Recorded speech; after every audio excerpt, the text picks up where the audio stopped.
Hello नमस्कार दोस्तों, स्वागत है आपका हमारे चैनल पर। आज हम बहुत ही ज़बरदस्त ऑर्केस्ट्रा सॉन्ग मैटर लाए हैं दोस्तों। मार्केट में गर्दा उड़ाने वाला, मार्केट में धमाल मचाने वाला बिल्कुल धांसू मैटर है दोस्तों।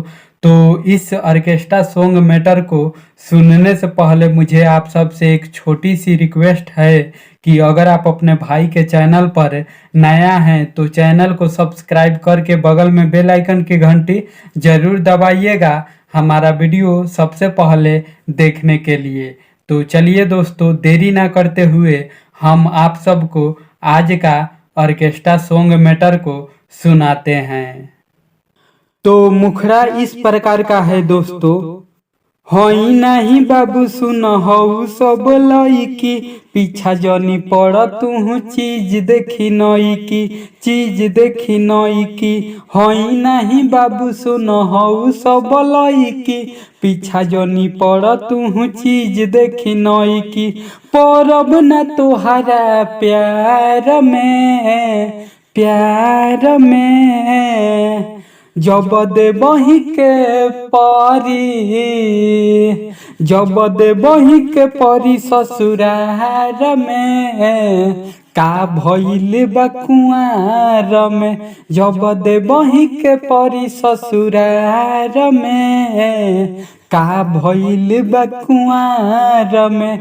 जब देबही के परी ससुरार में, का भइल बा कुंवार में। हई नाही बाबू सुन हऊ सब लईकी, पीछा जनी पड़ तू चीज देखी नईकी, चीज देखी नईकी।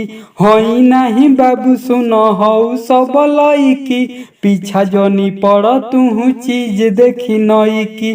परब न तोहरा प्यार में, प्यार में जब देबही के परी, जब देबही के परी ससुरार में, का भइल बा कुंवार में।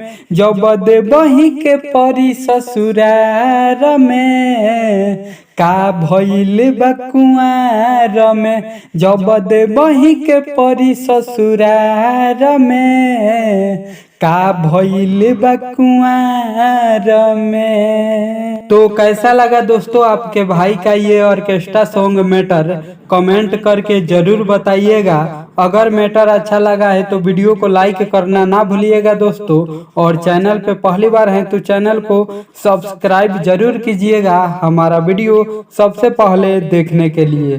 तो मिलते हैं दोस्तों अगले वीडियो में नए हिट गीत के साथ। तब तक के लिए नमस्कार, बाय बाय, जय हिंद।